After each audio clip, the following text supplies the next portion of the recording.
Hello, hello. I'll give you a moment to get on.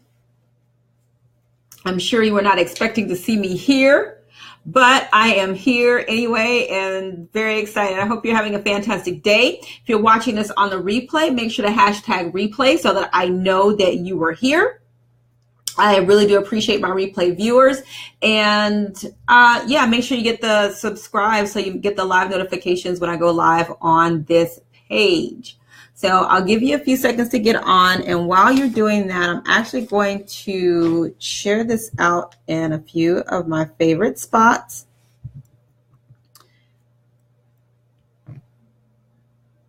And then we're going to get going. So yeah, I forgot to say, if you're watching this on the replay, make sure you can skip ahead probably about the 1.5, 2 minute mark, probably already there to get to the content. And if you're watching this on YouTube, because I do upload my broadcast to YouTube, make sure you subscribe so you don't miss any new updates. All right, so let me get this and then we'll get going.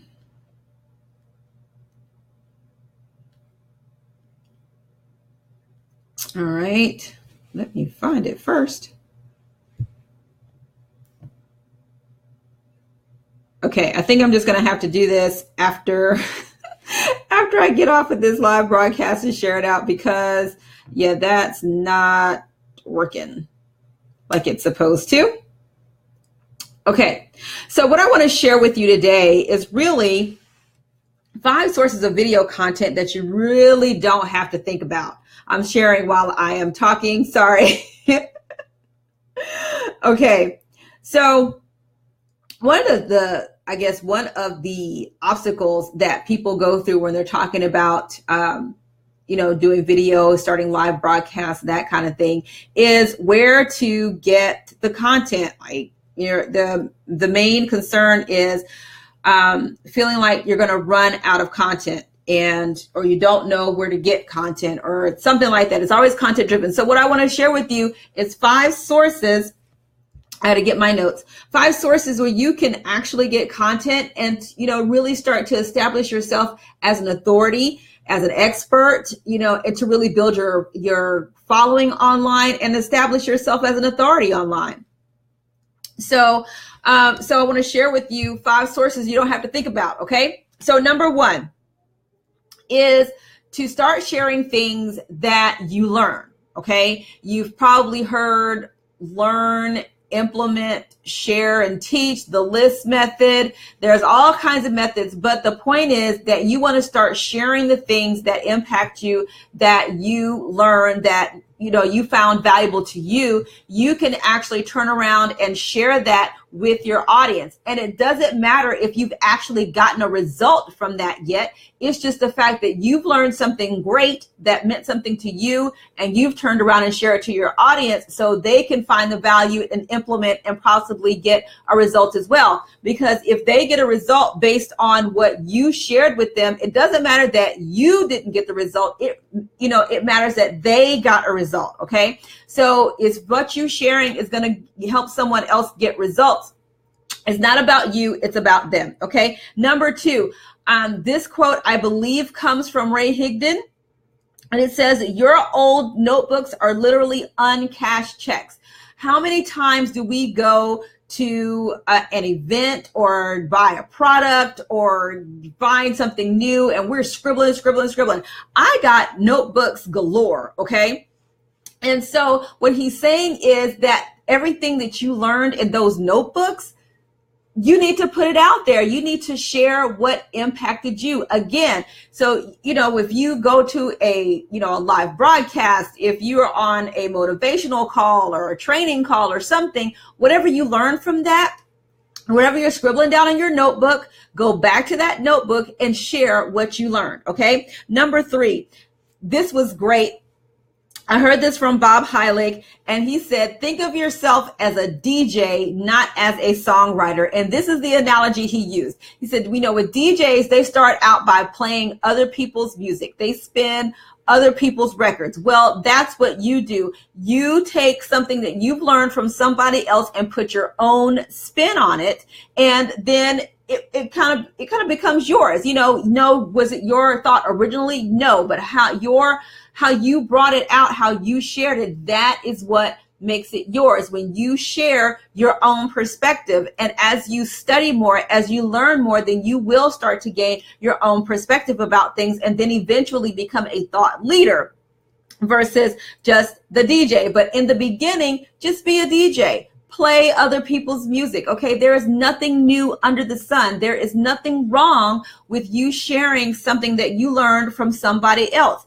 It really is okay, because the truth is that, it's how you bring it out that really impacts people, and not, that it was somebody else's thought. Okay.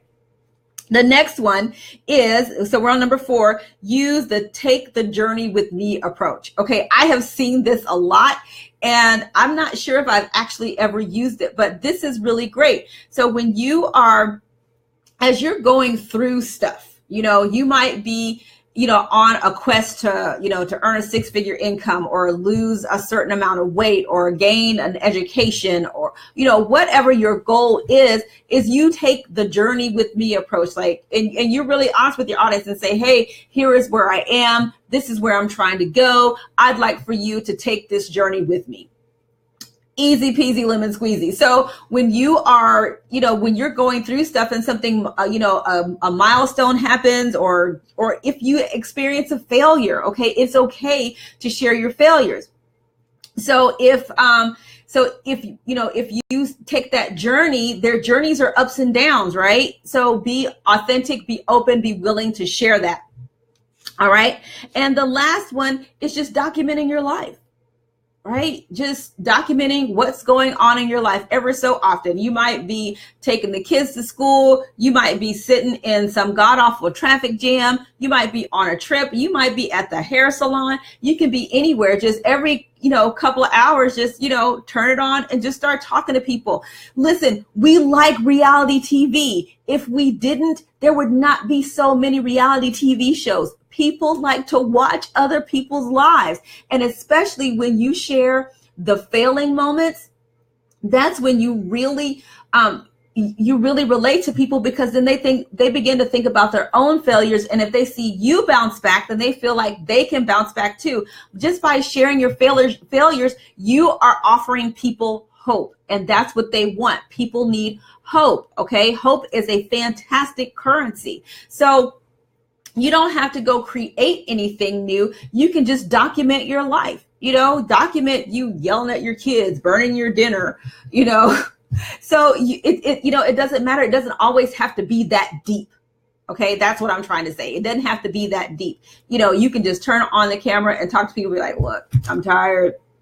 My hair is a mess, my throat's hurting, whatever it is going on in your life at that time. It can be something great. It could be something not so great. But the thing about content is that you don't have to always be on. You can just be, I've done videos with my hair wrapped up in my head wrap, and, and so, it is, all of my videos aren't perfect. I've had my hair when my hair was this big from humidity, and today I actually pulled it back because it's humid out, or else I'd be looking like not Mufasa, but what's his name, Simba, when he came out of the water and his hair was like this. That's what I'll be looking like if my hair was out right now. So, but the point is that you don't always have to be perfect. You don't always have to have your lipstick on, product in your hair, and all that stuff. You can just turn on the camera and start talking. But those are the 5 video sources, guys. And it's really nothing that you have to go and create. It's just that you have to share. That's it. Okay. So listen, if you got some value from this, make sure you share it out. Make sure you subscribe and hit the live notification so you don't miss anything. And if you're watching this on YouTube, make sure you subscribe as well. All right. Thanks so much for tuning in. I'll see you next time. Bye.